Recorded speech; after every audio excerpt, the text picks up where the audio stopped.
Balotelli, Aguero!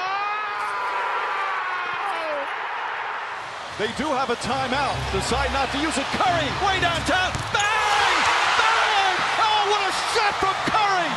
He's in! Patriots win the Super Bowl! Brady has his fifth! 13! Can you believe it? Hey guys, welcome back to the Locker Room Podcast, episode 30. I'm your host, Oliver, and joined by Sharpy for the first time in about a month, I reckon. Yeah, it's good to be back.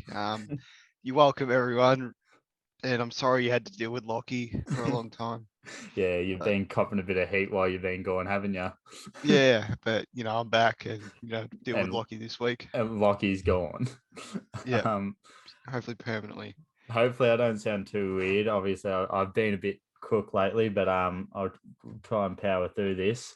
We won't touch on the Super Bowl really because I'm just disappointed. The Bengals lost, and that happened about a week, or the start of the week, so it's a bit late anyway. We'll go into a little game here. I've got 5 players, Sharpy. I just want you to say whether you think they're overrated or underrated. Now, I saw this on TikTok, so I thought it'd be a nice little game. First player, Jeremy Grant. I reckon he's overrated. That's fair. I think he's just properly rated, close to overrated. Oh, I didn't know that was an option. Oh, yeah, okay. It can be. It's mainly overrated, underrated. But if it's so close, you can say properly rated. Oh, okay, then he's probably rated then. All right. I think I know your answer with this next one. Miles Turner. Underrated. Yeah, I knew you were going with that one straight away. Rudy Gobert. I think it's properly rated with what they're asking for, at least in the trade market. I think it's properly rated. Yeah. Rudy Gobert. Leaning more towards overrated. Ooh. See, I go under. That's the Despite thing. what the MVP rankings say. I think MVP rankings he's overrated, but I don't know. I just feel like the NBA community he's underrated. Like you always see like Draymond Green giving him shit and stuff, but you see the Jazz without him. The Jazz have just been fucking dreadful. Yeah. He's gonna be a good one. Damian Lillard. I mean, I'm going to say overrated. I agree. I reckon he's a great player. Yeah. But I think he's overrated. Yeah. I mean, he's never won anything. You see that graph all the time when he first entered the league, when against now. Yeah. And the only thing that's changed is his beard's grown. Last one, I think I know what you're going to go here. DeJounte Murray. I reckon he's properly rated. Oh. And now that he's an all-star, especially, he's properly rated. I still think he's slightly underrated, but I mean, he doesn't get much attention because he plays for the Yeah. Spurs, but he's pretty. I reckon that now because he's an all-star, he's properly rated, especially after the way he's been playing this season. Yeah, that's fair. All right, now we're a bit behind the trade deadline because of Super Bowl and everything, but we'll get to the winners and losers of the trades. So the winners and losers for the Simmons Harden trade. So obviously it was Ben Simmons it was Ben Simmons going to the Nets with Curry, Andre Drummond, and 2 first-round picks for James Harden. Who do you think won the trade, and do you think there was actually a loser in the trade? I don't know. I think Brooklyn getting Andre Drummond, it strengthens them in the rebounding department because that's where they were struggling heaps. So I think, and obviously yesterday against the Knicks, you saw he had like 24 rebounds or something. So yeah, so that would be good for them. Seth Curry also, another great shooter as well, and also Ben Simmons, who we haven't seen in a while. So, but for Philly to keep Maxey and Tybal, I think that's great for them, and also getting Harden as well to have with Embiid. You got a great shot creator in your team. So I reckon just because of the picks, I think Brooklyn might might win that trade because especially if Mm. KD and Kyrie leave, that they've still got that there. Yeah. I think personally, I think the Nets are a big winner because I mean they filled the positions as well as getting Simmons. They filled the positions they needed. And like the Sixers, I get what you mean by not giving up not giving up Tyrese Maxey in that and Tybal, but I mean they were at one stage were requesting picks and stuff, including a big player. Like obviously you're not going to get picks with James Harden. And then again, it just depends how James Harden really plays. I mean, I don't even think Brooklyn have any picks left after the James Harden trade to begin with. yeah, Before well, yeah, that. exactly. So, I think I'm not going to say that the Sixers are big losers. I just think it's hard to say because I mean you're getting Harden in return. I just think the Nets are big winners, Yeah. but It the also depends on how Sixers, long you're going to yeah, get Harden for. yeah, Because who knows, he might end up cracking it again and wanting to go to another team. yeah. It's So like he's done the last 2 years, which is quite yeah, embarrassing. I mean, and especially with the way Embiid's playing this season, you got to Harden might have to take a back seat to that, but Mm, at least they've got spacing just everywhere now. yeah. Um, Next trade, this one's going to hurt me a little bit. The Kings and Pacers trade. Now I can't remember the full details, but it was Sabonis. Let me try and remember this one. Sabonis and healed, and oh wait for the Pacers. Yeah, so it was just Sabonis, wasn't it? Oh, here we go.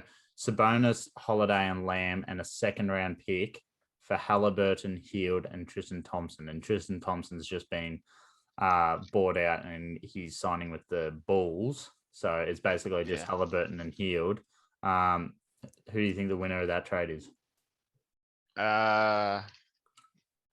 Pacers.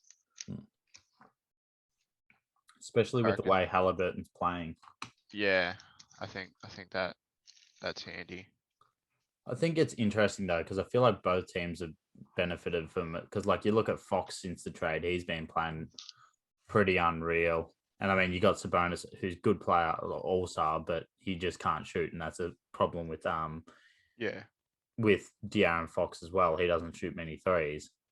But do you think is it even trade just like the Sixers won prior, or do you think it's a bit lopsided to the Pacers?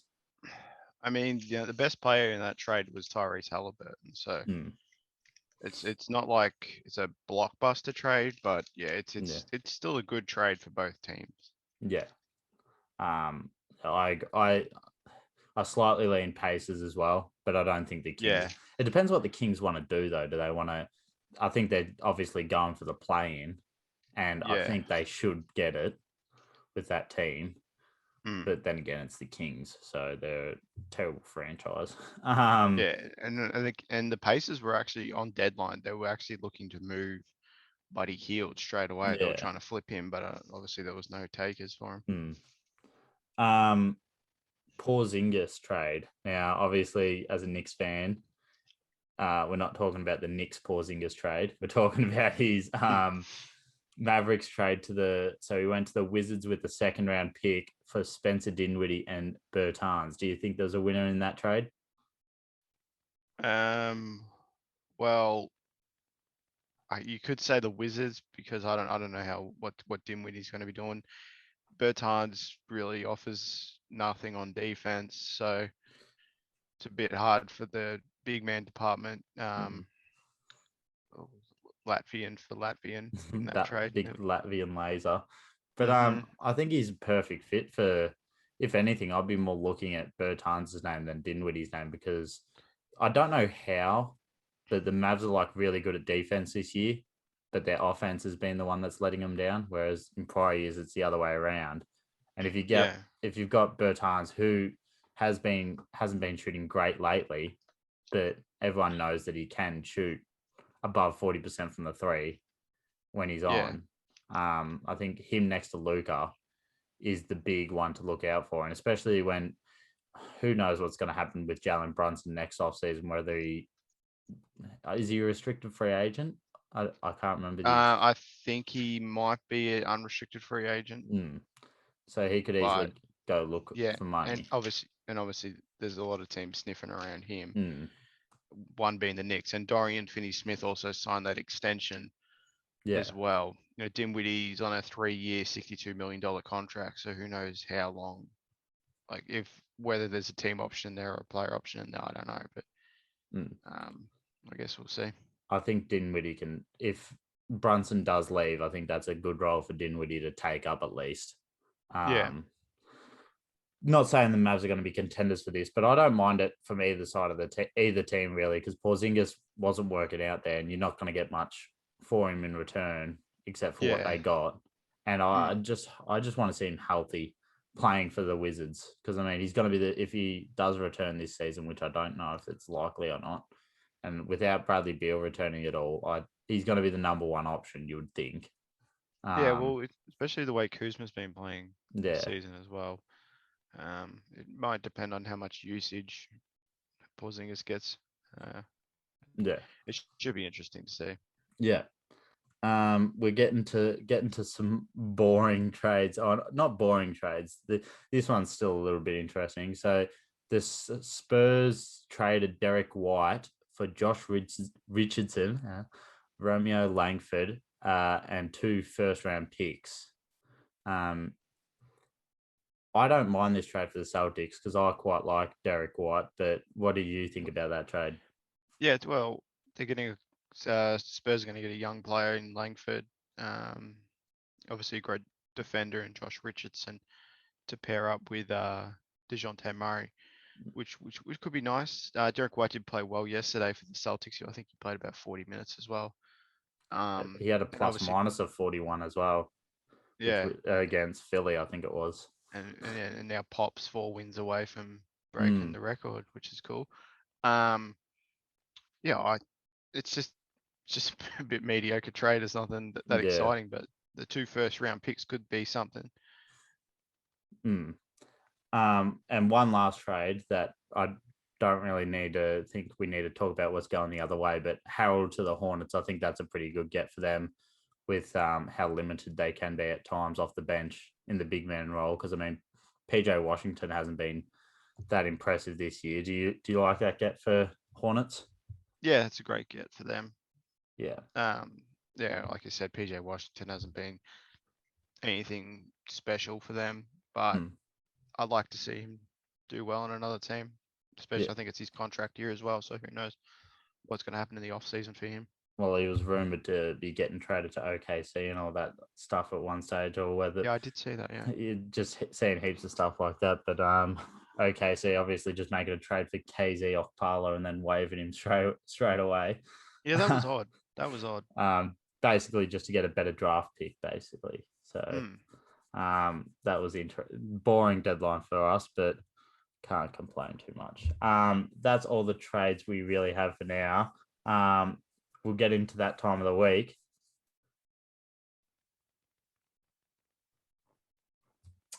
So his first one, Flemington race to number 5 is Tuvalu. Sunshine Coast race 5, number 1, Star of Magellan. God, he doesn't pick easy ones. And his each way of the day is Flemington race 4, number 11, Kiko. So I think I've got all of them right. I've had a few errors lately, but I'm pretty sure that's right. We'll move on to the NBA talk, just main discussion. We'll start with OKC because we haven't talked about the Thunder in a while, in about 3 weeks. Giddey got his 3rd straight triple-double, which I think is the first time since Oscar Robertson. And I think they're the only 2 that have actually done it. So the last one was a 17-point 10 and 10. So, I mean, nothing flashy, but I mean, he's a rookie. But he did have as much as you don't want to hear it, he had a 27-point triple-double in the Garden against the Knicks, obviously. But it was in overtime, so that helped a little bit. But and his stats have been improving each month. Like every single stat's nearly improved month on month. And he's going to get the player of the month again in the West. And I don't think anyone's really going to have a chance of stopping him. I think he's top 2 of Rookie of the Year currently. what do you think? I know that you're probably not as high on him as I am because you're not an OKC fan, but Yeah. what do you Oh, think? I'm pretty high on him. Yeah, he's the best rookie in the Mm. West. Like, if anything. Um, I think Evan Mobley's he's better. Yeah, I think Cade's better. Mobley's one. I don't know if Uh, I don't have Cade higher though. Just this seat, player wise, he's probably better. Oh, he is better, but just yeah, this season, based off like injuries and stuff that Cade's had, do you put him in front still? Do you reckon? yeah, I'd still put him in front. There's a lot of rookie. Scotty Barnes, he's dropped off, especially from the Yeah. start of the season, and his great start he had, he's still playing well. Obviously, I think Mm. Gary Trent Jr.'s kind of just taken over Yeah. a bit better. And Franz Wagner from Magic, also another great rookie, another great scorer as well. He's also been doing well. But Josh Giddey, he's just a talent. He's Yeah. unreal to watch. He's passing, not even just he's passing accuracy, he's pass perception and all that stuff. Mm. Just being able to find the open man so easily Yeah. and from anywhere on the court is just amazing to watch. So And he's putting up like these assist numbers and stuff without a good big man. I mean, we've got Derek Favors currently playing, and he's getting yeah, these types of numbers. And then, like, if you pair him, let's say we hopefully get a Chet next year, you pair him with a good center. yeah, he just came off an unreal game yesterday. What do you have? He had like 18 points, 17 rebounds. Oh, Jesus Christ! But you pair him with a good center, or at least a really good shooter. Like, we've only got one good shooter, and that's Muscala, and he hasn't been playing. The, the numbers he could put up with assists could be ridiculous, but and he's showing that he can actually score now. It's not just Yes. um Yeah. not just passing and that. And that's why, as much as I hate SGA being injured, I kind of look forward to this because I want to see what it looks like with Giddey running the team. He's very crafty when he drives to the Hmm. basket. He's very skillful with his moves and that, Now, which is I'm good. not going to compare him to him, but he's a how do I put this? He's a wish version of Doncic, and that's not being rude to Giddey, Yeah.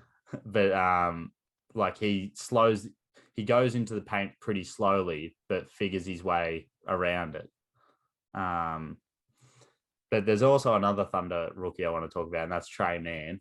Now, I think he arguably has some of the best moves as a rookie, at least space creation wise. I haven't seen like Jalen Suggs and that. I've seen Kate. I still think he's got. I'm not going to say he's got. He's probably got. I think he's maybe got better space creation, like off to create his own shot. Maybe that's me overhyping him or overreacting to what I'm seeing. I know you've watched that game that he played against the Knicks, and he had a few good ones.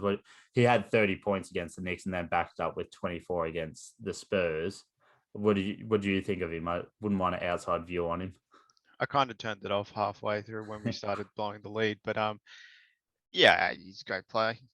That's all I can really say. He's just a great player. And he was taken late in the first round, so I wouldn't exactly say he's a steal, but I feel like he's creeping, and this might be me overreacting again. I feel like he's creeping into the top 12 players of the draft, maybe. Yeah. If there was a redraft, he'd probably be in the top 12. Yeah. And what I do find funny is Jalen Green's nowhere in the top 10 for the rookie Yeah, rankings. that's great. That's fantastic. Oh yeah, for you that put money on him for rookie of the year, that Yep. is. I've probably got two of the other legs with Giannis defensive player and Embiid MVP. Jalen Green Should have needs backed Mobley, even though at the start of the year we didn't think he was going to be that I great. should have backed Cade just because I'm an Oklahoma State fan. Yeah. So Oh, you didn't even back your man. Come on, man. yeah. They're the two rookies that I wanted to talk about at least. Obviously there's no JRE, sadly. And we are on track to get top 4 pick or top 4 odds at least. Yeah, I was looking at the mock draft yesterday. Yeah. So I mean, if we get a top 3 pick, I'll be happy. If we fall out top 5, I think Presti's going to make moves. He'll have to make moves, you'd think. we'll move on. We're getting closer to what you want to talk about, but there's just one more topic. DeMar DeRozan, I think he broke a record yesterday for being the first player to have 7 consecutive 35-point games, shooting over 50% from the field. Wilt had the record at 6, and he's closing in on having most consecutive 35-point games for a Bulls player. Behind Jordan, obviously. I think he's 4 more games behind him. He's playing unreal, and the Bulls, I think, second or third in the West. Is he a top 3 MVP player this year? I'd put him 4, but really close to be pushing taking Jar's spot. Oh, Jar. Really? Okay. Yeah. I was agreeing with you. I have him 4th, basically, but I have Embiid and Jokic and Giannis as my top 3. I'm not going to argue having Jar over Giannis, maybe, but I think the top 2 is still Jokic and Embiid, whether your top 2 is different or not. But I just feel bad for DeMar because like he's putting up these great numbers and stuff, but do you still feel like he's a bit underrated even though he's having this great season? He's an all-star starter. Yeah, I just feel like he's not. I don't know why, but like you see the rankings. I think he was 6th in the rankings that they released the other day. But he wasn't top 5 at least. But like he's putting up these numbers. Do you reckon it's just because his game's not flashy like the others? Like it's all just mid-range, which I like seeing. He's still scoring. He's still dropping 40 points and 35 plus points a game, especially over the last 7 games. So, and it's not against bad defenders. Like I think he dropped it on Lou Dort. I think Lou Dort was playing. Davion Mitchell. I can't remember. He's a bit undersized compared to DeRozan, but Pat Beverly, like great defender in Pat Beverly. Move past that, but I think I agree. I think he's top 4, not top 3 yet. And I don't reckon you will get top 3 just because the way he plays. And then you got people like Giannis putting up ridiculous numbers and Morant.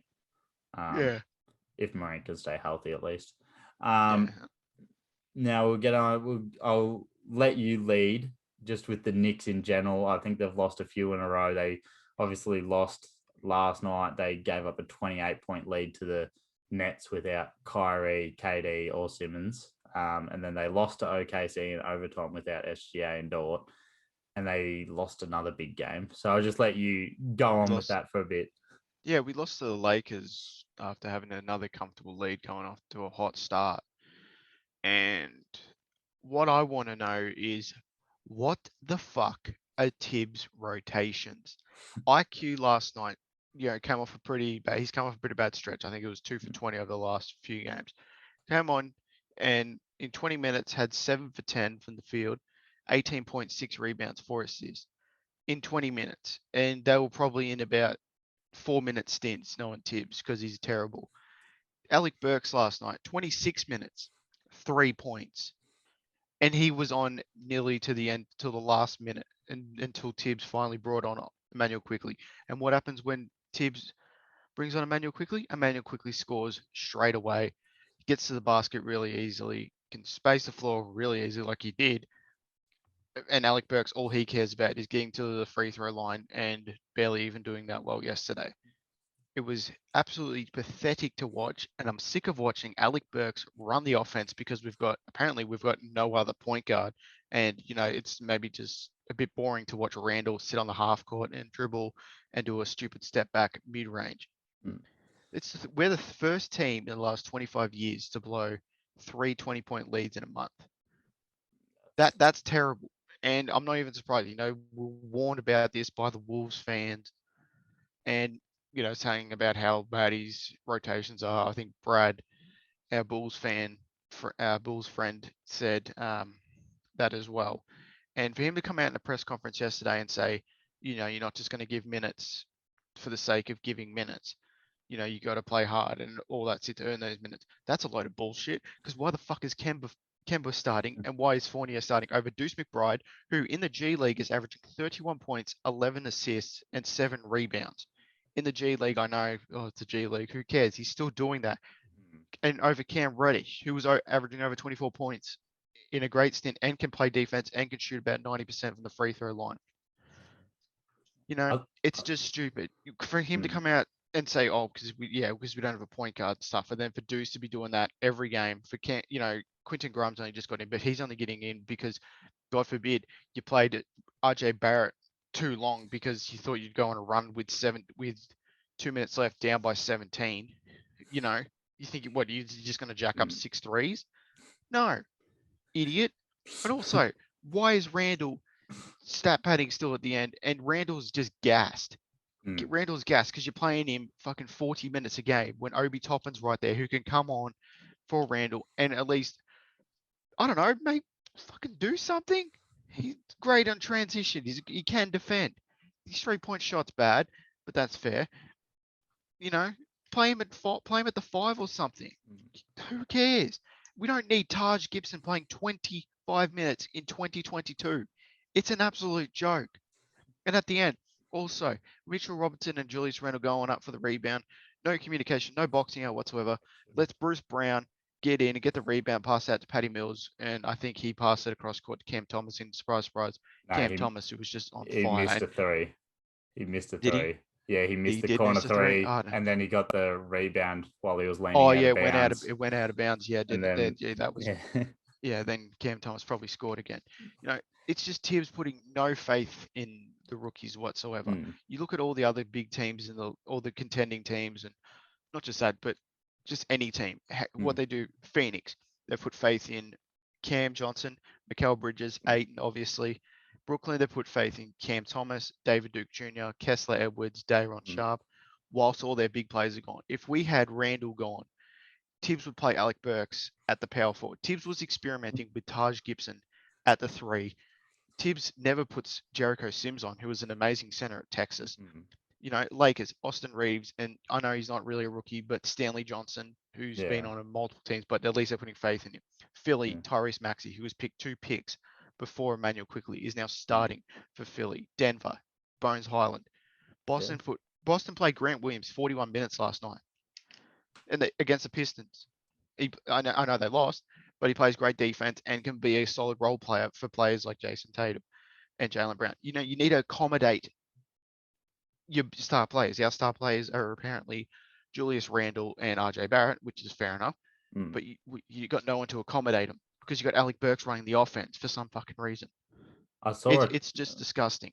I saw a tweet as well. I didn't watch any video on it, but apparently in the presser, Tibbs was talking about like the players he wanted to get minutes, and he excluded a lot of the rookies.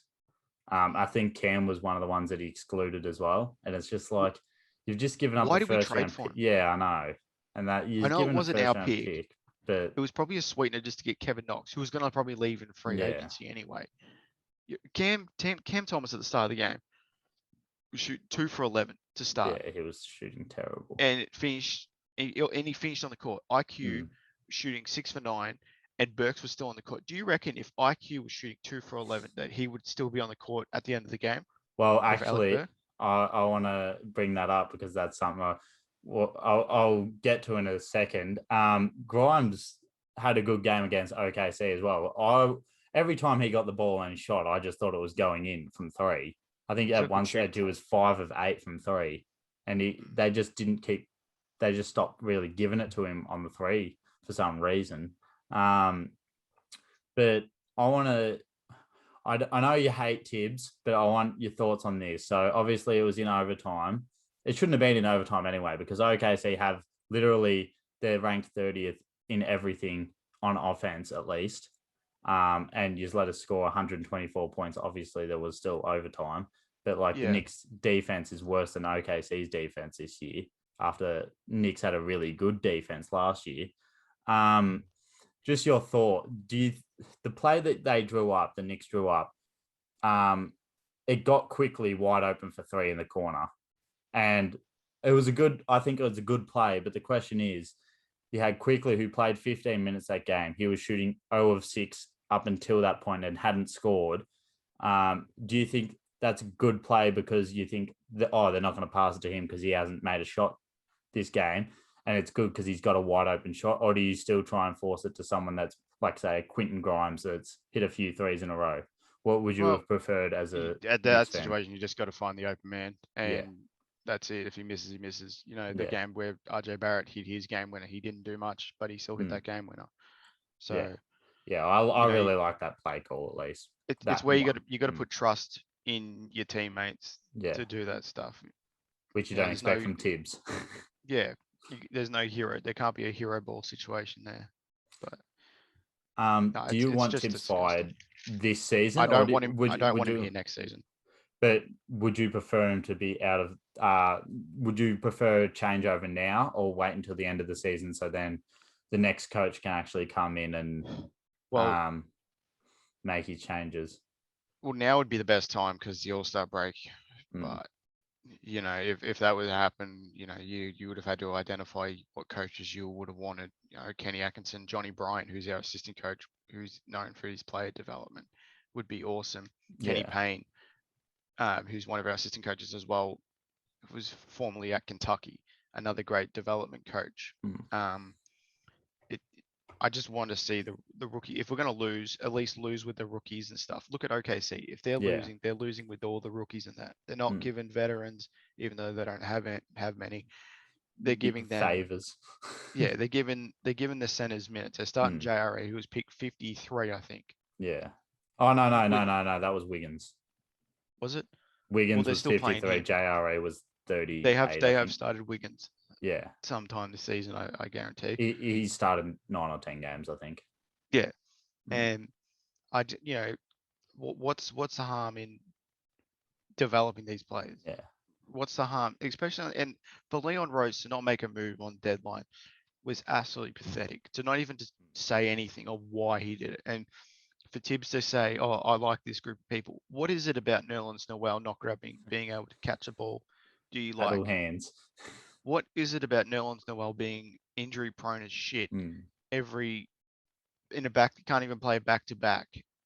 Is what you like about. What do you like about Alec Burks running the ball up the court?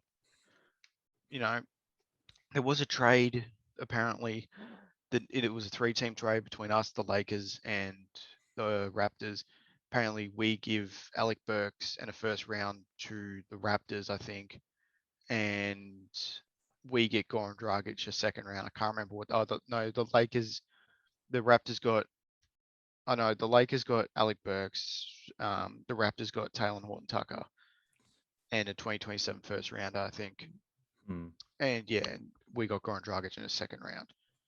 I don't know why we just couldn't have just gone with that trade. What's the point? What's the point of us having these draft picks if we have a coach that's not even going to play the rookies to begin with? And I know you can still play, like I said, you can only develop a certain amount of players, but we're not developing any of them at all. They're just sitting on the bench. They're going to go to another team and do well there. What are your thoughts on, because Stephen A. Smith had a rant, obviously, and I know you wouldn't have been a big fan of that, even though you're pissed off at the Knicks. Thoughts on what he said about Leon Rose? Because I think you really liked him when he first came in, didn't you? Well, yeah. Well, from what I was hearing about Leon Rose, him being a player agent and everything, I was thinking, gee, we could get some good players in here, and also, Worldwide Wes, who's like he's in charge of something with the team. For him just not rate DeMar DeRozan or Lonzo and not even get anyone, but spend all their money on Evan Fournier. And yeah, I get it. Re-signing Burks and Noel, they played well last season. They had good parts of last season, especially Noel when Robinson was out there. At least he played a little bit of a role. Yeah. But it wasn't doing much anyway because Randall had the balls. I guess that showed faith in those players and to future free agents. If you play well here, you're going to get paid. So that's. But for us to just not make any move at all and keep the same group of people every week and to then say, oh, week after week for Tibbs to come out and say, oh, the starters just aren't gelling yet. Yeah. They're just not gelling. Obviously they're not going to, because you've got too many people that are trying to play hero ball. You have no X factor on this team, You look at all the other teams, they have the one go-to man. It's Yeah. what the Knicks used to have in Melo. They used to have a go-to man that you knew every time when it was in crunch time, who you're going to give the ball to. Melo. Now who you're going to give the ball to in crunch time? Randall. What's he going to do? A Should step be back, should be mid-range. RJ. Yeah, I it know should that be he's RJ. injured, but Yeah, it but should be him. and Randall is not that guy. And what Stephen A. Smith said was correct. Um, Oh, you know, agreeing with him for once. they did. Let's go. Yeah. Well, why not? I'm angry. He's angry. I mean, he barely watches the Knicks games anyway. But they deserve better. The Knicks. Yeah. I haven't been a Knicks fan or a basketball fan for that long, probably about 6 or 7 years, around that. And they deserve a whole lot better. For the most expensive team, for the richest team in basketball, and to win absolutely nothing and just be mediocre every year is just disgusting. To have, crap like this all the time, it kind of makes me miss Alfred Payton. Like, because at least he wasn't trying to do everything. And I know I shouldn't be mad at Kemba because he's only on 6 or 7, but what the hell? Now I get why Tibbs benched him and all that stuff. And why not bench him again? Why not run him in the second unit? Why not run Why not run Quentin Grimes when RJ comes back? Let him run the point, or let him just be there. Because if you're going to run the ball through Randall anyway, Yeah. so why not? What's the harm in that? Why not just try some new things? We're not going to make the play-in. We're not going to make the playoffs, obviously. So it's going to be another lottery situation where I have to listen to that absolute dickhead give us the 8th pick and smile about it, whatever his name is. I hate that guy. He just smiles though he's way through it all. Yeah. I was excited about this season. I was looking at, especially with the draft this season, I was thinking, oh, gee, I'm going to have to look at some deeper players and stuff. And, that'd be awesome to see. But no, now I'm back to the lottery where I'm looking at Paolo again. I really want Ivy, bad. Yeah.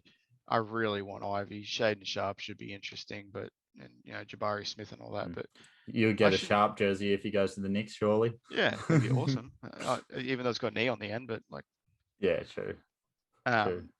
But it's just shit to watch now, and I'm going to be watching it again when we play Miami next week. Oh yeah, true. Any finishing remarks? Because there's one other topic I wanted to touch on. I forgot to touch on earlier. Props to Cam Thomas. Played an unreal game. Yeah. Well, we'll finish on the Knicks rant there. And the last topic, I overlooked it before. What event are you most looking forward to this weekend? Obviously, it's All-Star weekend. We won't touch on this for long, but what are you most keen for, at least? What are you going to watch or looking forward to? Dunk contest, because Obi Toppin. So that should be interesting. Hopefully he doesn't get screwed over again like last year. But the rookie showcase as well. The Rising Stars Challenge, sorry. Josh Giddey and Dyson Daniels, the 2 Aussies in there, which should be good to watch. Dyson Daniels, not that good. I'm better than him. Beat him one-on-one. I think, I don't know. When I think about it, I almost think that the All-Star game's nearly my least favorite thing what's happening this weekend. It's kind of just boring now. I've been seeing TikToks come up of the good old East versus West games where they were actually trying to win and they weren't just having fun and everything. And it was actually competitive. Dunk contest is always good. I'm, like you said, I'm probably more the rookie showcase I'm looking forward to, and how that, I don't know how it actually works. It's still confusing to me. I've read the rules about 3 times, but I think that and the skills challenge and stuff. Obviously, you got the 3-point contest, but you haven't got Curry or anyone like that in there. Yeah. So Patty Mills should be exciting. Yeah, that would be exciting just because he's in it. Do you reckon the dunk contest is overrated? I don't know. It's just not. It's not as good as what it used to be. After the Levine and Gordon. Yeah, that battle, one. It kind of went downhill. It's because that was just too good. Yeah, everyone had a high. Yeah, there's never gonna I don't know. It's kind of there's only a certain amount of dunks you can do. Yeah. Like that really wows you. Like it's like for God's sake, a guy pretending to kiss the rim won it last Yeah. year. Yeah. And no discredit to Anthony Simons, he's been playing unreal. So And a lot of the dunks that have been done now are recreations of older dunks. yeah. So I mean, people are just finding it harder and harder. Get JaVale McGee back in there. Get Yeah, the two rings dunk, out. Yeah, let him dunk 2 balls again. Oh, Pause. get Dwight get Dwight Howard out and get his Superman cape out. Yeah. That's all for this week. We are on Spotify as well, so if you're listening on that, well, I hope it's good quality at least. I'm not the one uploading on there. I'm trying to figure out how to do that. We're also on TikTok and Twitter. Yeah, well, so. TikTok and Twitter. We're getting up there in Twitter, thankfully. Getting close to 2,500 followers. So I think the goal was 5,000. So we're nearly halfway there. But Yeah, it's still a stretch. But I reckon we can get there. yeah, we'll get some more guests on. We'll try and get Giddey and all that on. Well, we're closing in on the AFL season though, so I don't know. Will you be joining us for the AFL? We'll see. Yeah, We'll see I'll how be it goes. around. Yeah. I'll be around. All right. Good. You're not leaving us. And Lockie obviously will not be leaving us. We'll just have to find a time because they have Thursday night games and it's all a mess with the AFL anyway. Thanks for joining. Lockie. Yeah. What does Lockie bring to this podcast? Oh, well, height. Man's can't even guess an NBA player. If we ever make a basketball team, Sharpy, he brings height. All right. Thanks for joining us, Sharpy. Not too easy. And we'll see you next week. Bye.